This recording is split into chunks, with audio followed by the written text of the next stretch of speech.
Brno, ville au cœur de l'Europe. Elle a tout et pourtant elle garde une ambiance conviviale. Rues animées, cafés, monuments, tout ce qui vous vient à l'esprit. Mais tout cela n'est pas un hasard. Nous sommes en Europe centrale. C'est un endroit qui a une histoire riche et des racines profondes. Allons jeter un coup d'œil sur son histoire dès le début.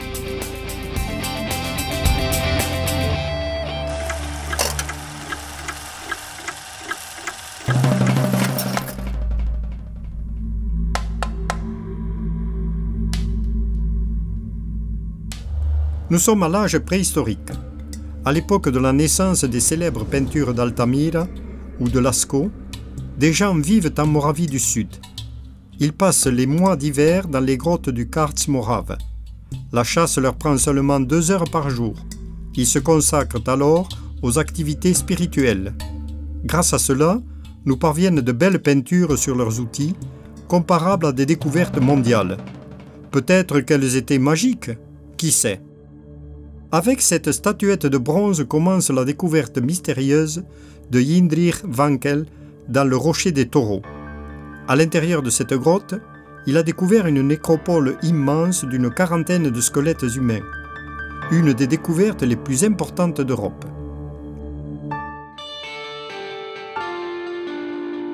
La Moravie du Sud possède aussi une primauté préhistorique.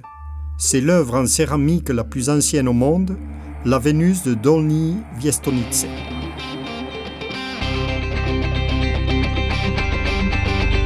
Les touristes peuvent connaître la préhistoire même aujourd'hui. Le Karst morave les incite à visiter 6 grottes accessibles au public. Chacune est différente. Vous pouvez prendre le bateau pour naviguer sur une rivière souterraine, séjourner au fond de l'abîme le plus profond d'Europe centrale et admirer les dômes de stalagmites magnifiques. Vous pouvez facilement vous sentir dans la peau des hommes préhistoriques dans les endroits où ils vivaient. Karel Absolon, explorateur de grottes le plus célèbre, a fondé le pavillon Anthropos pour exposer ses découvertes. Un modèle de mammouth y est la plus grande attraction.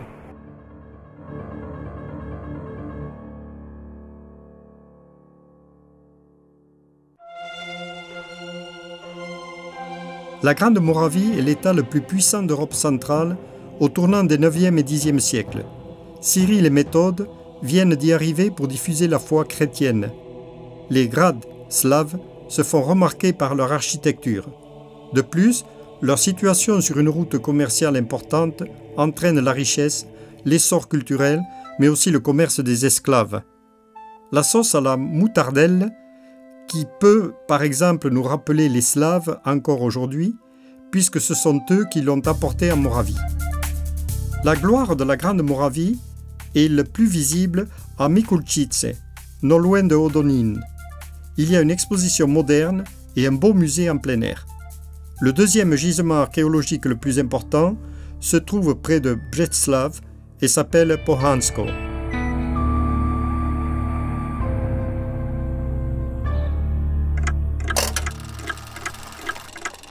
En 1243, Brno obtient les privilèges municipaux. Ainsi, on reconnaît son statut de ville pour la première fois dans l'histoire. Le margrave Jošt monte au pouvoir 2 siècles plus tard. La Moravie du Sud est constellée de châteaux, plus tard liquidés par ses fils à la suite de conflits d'héritage. Jošt, le luxembourgeois, était très ambitieux. Pas étonnant, c'est un proche de Charles IV, et on dit qu'ils avaient beaucoup de choses en commun. Il arrive en roi romain. Mais 2 mois plus tard, il meurt à Spielberg et Brno ainsi profite très peu de temps de sa position de centre impérial.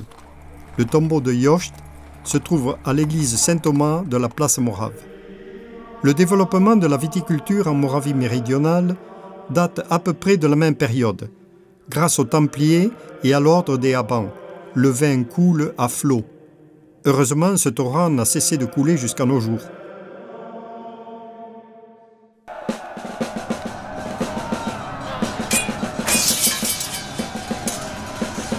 La fin de la guerre de 30 ans, la plus grande bataille de Brno. Les Suédois ont voulu prendre Spielberg et toute la ville. L'armée de 28 000 soldats attaque quelques 1500 habitants non entraînés. Est-ce par miracle ou par le mérite du général Raduj de Souche? Les deux?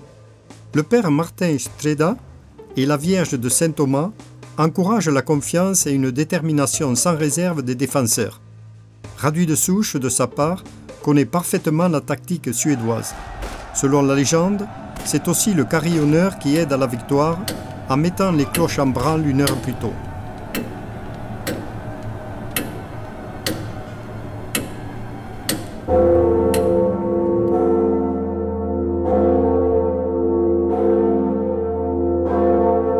L'armée ennemie se retire et Brno fête sa victoire. Jusqu'à nos jours, les cloches de Petrov sonnent midi à 11 heures.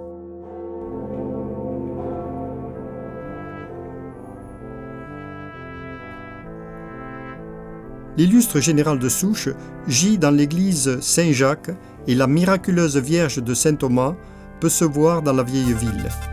Les habitants de Brno sont toujours fiers de leur victoire. L'horloge moderne, en forme d'obus installée sur la place de la Liberté, commémore cette victoire en faisant tomber une petite boule de verre tous les jours à 11 h du matin.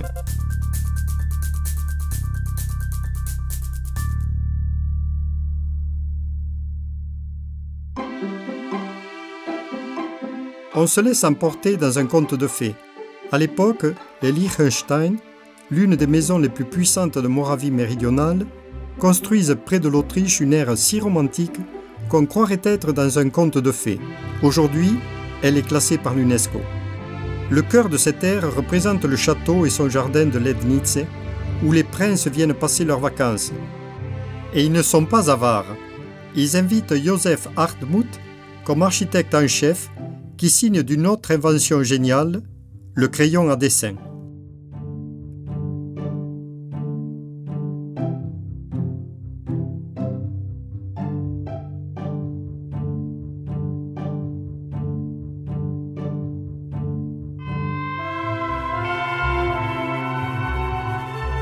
Nous sommes toujours à Lednice et ceci est un minaret. Pourquoi une tour musulmane au sud de la Moravie? Les princes faisaient le commerce avec des pays exotiques et ont voulu impressionner leurs partenaires. Ou bien, croyez à la légende, les Liechtenstein se fâchent parce que les indigènes ne peuvent pas se mettre d'accord sur l'emplacement d'une nouvelle église dont les Liechtenstein veulent financer la construction. Les princes savent se divertir.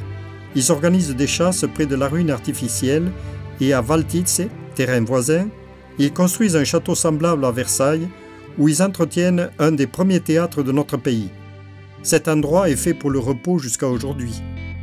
Les touristes se reposent dans les établissements de bains, profitent de la gastronomie et du vin excellent dans les caveaux les plus anciens de la région ou à l'occasion d'expositions des meilleurs vins de la République tchèque. Les Liechtenstein ont littéralement planté la région de Břeclav de pavillons et de constructions romantiques. Certains spécialistes affirment que ces dernières devaient former un symbole mystérieux. Cela rentrerait bien dans le conte de fées de Lednice et Valtice.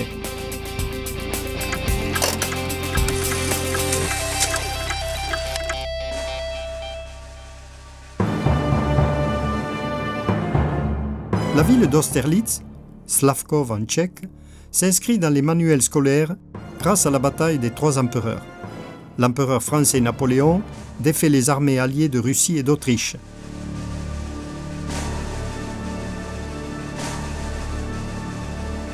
Brno sert à des milliers de soldats d'hôpital, de refuges et de cantines. Ses habitants doivent livrer aux Français 26 000 livres de viande par jour. Pour ce faire, ils abattent le bétail directement au marché des choux. Les gens doivent abandonner les appartements du rez-de-chaussée parce que les soldats y mettent leurs chevaux. Et c'est justement là, au palais d'Iteristein, qu'a dormi le général russe Kutuzov. Et là, au palais du gouverneur, sur la place Morave, ont passé leur nuit, chacun à son tour, l'empereur autrichien François Ier et plus tard Napoléon. La bataille de Napoléon revit tous les ans pendant les événements commémoratifs. Vous ressentirez aisément son ambiance en rendant visite au monument de la paix ou au château d'Austerlitz.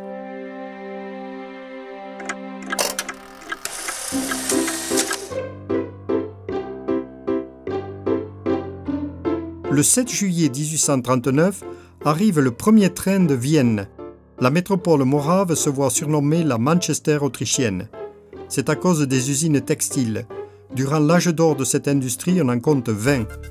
La ville fait démolir ses remparts médiévaux et peu à peu s'établit le Grand Brno. Les villages voisins rejoignent la ville à partir de 100 000. En conséquence, cette dernière devient 7 fois plus large. L'habitant de Brno le plus connu au monde est Johann Gregor Mendel. Il se consacre à la génétique tout en étant abbé de l'abbaye de la vieille ville. Excepté ses découvertes et expérimentations géniales avec le poids, il se fait remarquer dans l'histoire de la météorologie.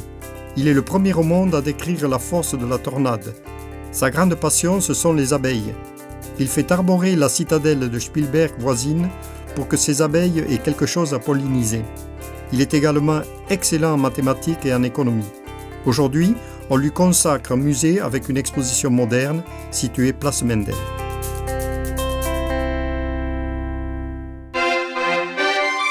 Brno s'inscrit dans l'histoire mondiale par ce théâtre.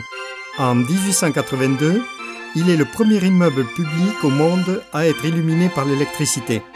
Son système d'éclairage est fabriqué par le bureau de Thomas Alva Edison. Lui-même vient inspecter son projet plusieurs mois plus tard en prenant sa nouvelle voiture. C'était une grande nouveauté, aujourd'hui commémorée par les ampoules électriques installées devant le théâtre.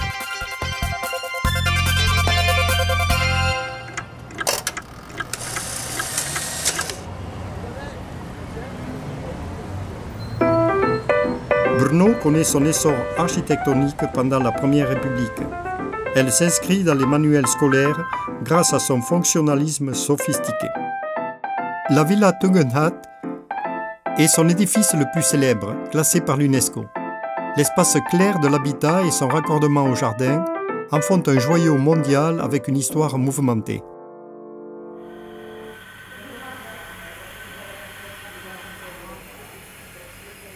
Les cafés de Brno ont du renom aussi et jouissent d'une ambiance exceptionnelle.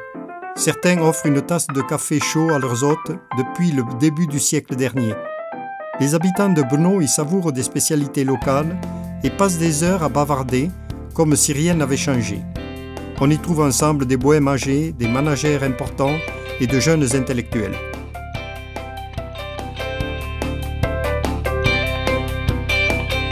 En 1919, l'université Masaryk est fondée à Brno. Aujourd'hui, on compte 13 universités. Pendant l'année académique, la ville est réanimée par les étudiants. Plus de 90 000 jeunes gens y viennent. La vie s'accélère à 100%, on ne manque pas d'amusement. L'Académie des arts musicaux porte le nom du compositeur Leoš Janáček. Son œuvre sans pareil a conquis le monde. Les habitants de Brno ne cessent d'être fiers de lui. Il a donné son nom également à l'opéra et au ballet.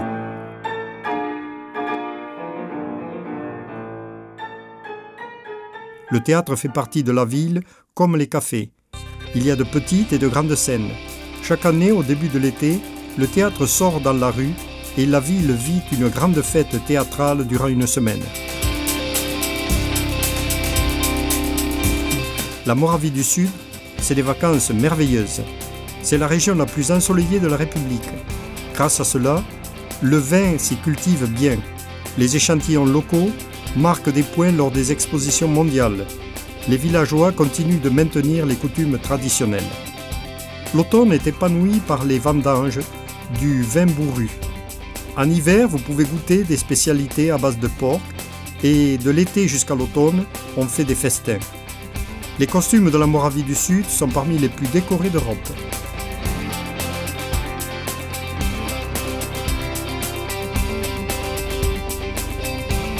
La Moravie méridionale est faite pour les vacances à vélo. Vous y trouverez au total 1200 km de route pour vélo. Certaines sont consacrées au vin, il ne peut en être autrement.